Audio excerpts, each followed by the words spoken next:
Amen. Good evening po sa bawat isa. Praise the Lord po. And if you have your Bibles with you, join me in Psalms 127, verses 3 to 5. I believe, ano din po ito, memory verse ng karamihan. Yan. Sa NIV po, children are a heritage from the Lord. Offspring are reward from Him, like arrows in the hands of a warrior, are children born in one's youth. Blessed is the man whose quiver is full of them. They will not be put to shame when they contend with their opponents in court. Let's pray. Father God, we thank you for this night. Napakabuti mo sa aming buhay, Panginoon, and thank you for your word. Gamitin mo po ang iyong lingkod.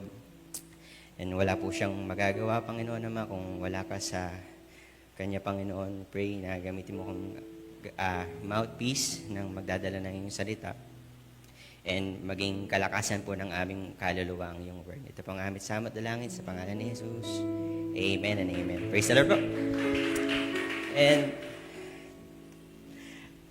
sorry po, hindi ko po plan mag-testify, but the Holy Spirit is, okay lang po ba? The Holy Spirit is compelling me to testify God's goodness about children. And alam naman po natin, si Mrs., marami po siyang miscarriage na napagdaanan. Pero po yung pinakamasakit yung last year po. Around,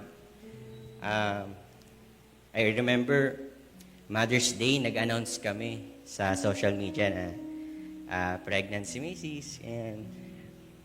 And then, mga ilang weeks lang na miscarriage po yun, nawala po yun. And then, in-announce ko pa nga po yun sa YOP pa nga po ako nag-announce kasi ako po yung nagturo sa YOP that time. Parang mga around May 18. Shinare ko sa YOP na kinuha na yung na-conceive. Tapos, pagdating ng Father's Day, we are grieving. Up until last year, until August, we are, kumbaga, isinuko namin sa Lord. Kasi parang yun po yung, parang kinlaim na namin na nagkaroon ng vision sa church na magkaka-baby. And then, pinroclaim na meron na talaga. And totoo naman po, nag-positive. Pero, miscarriage po. And then, doon po, we decided to surrender to the Lord. We rest. Lord, kung promise mo naman yun so kung yung promise mo, matutupad yun.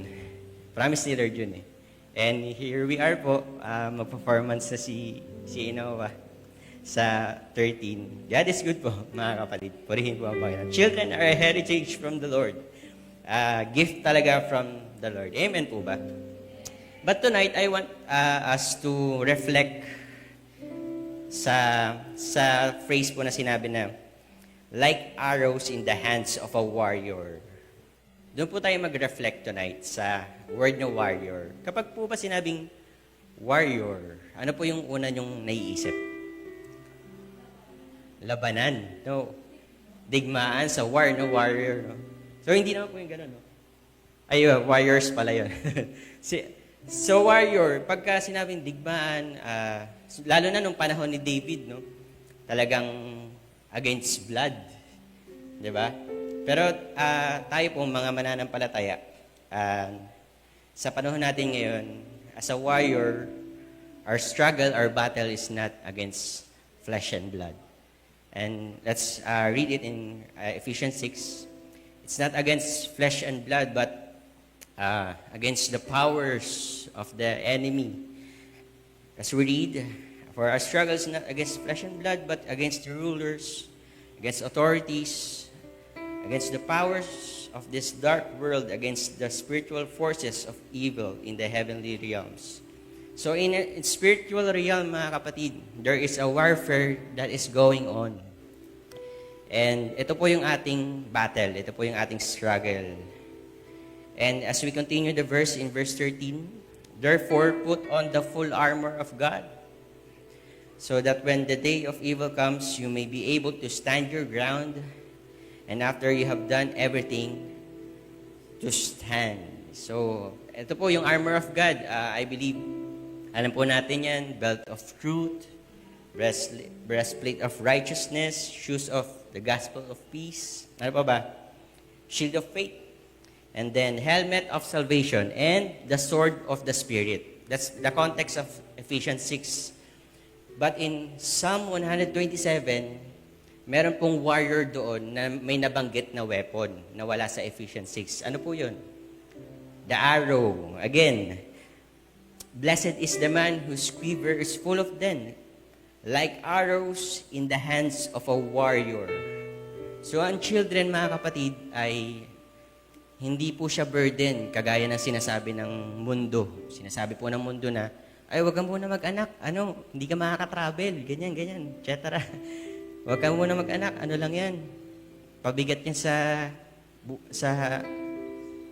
buhay mo. Yan ang mindset ng mundo, di ba?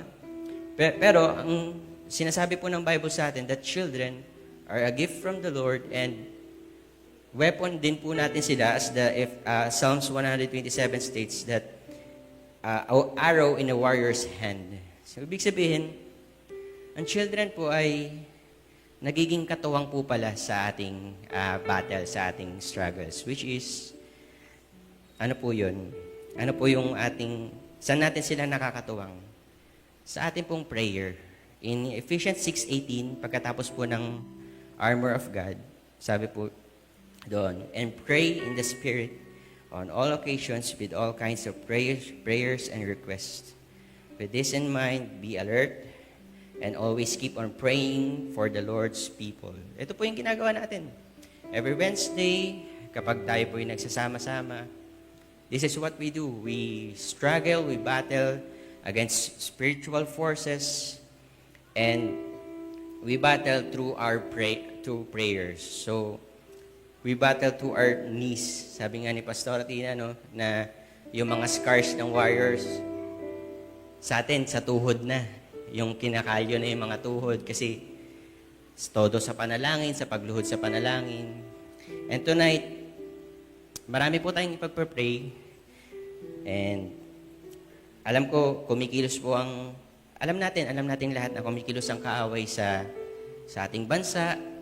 Ang corruption is form of the powers of the enemy, the rulers of this world, corruption sa ating government, mga pagsira ng kaaway sa mga pamilya, sa panambahan, sa ministry, sa lahat ng aspeto ng ating pamumuhay, sa bawat pamilyang Pilipino, sa mga karamdaman. Ito po'y ating battle sa ating struggles. And ito po, we are a family of warriors. BCC family is a family of prayer warriors. Amen po ba? So tonight, tayo po yung mga prayer warriors. Sabihin po natin, I am a warrior. We are not warriors, but we are warrior, mga kapatid. Let's cast our cares unto the Lord, yung ating mga worries sa Kanya, for He cares for us. And we know that our mighty warrior is fighting our battles. All we have to do is to be still.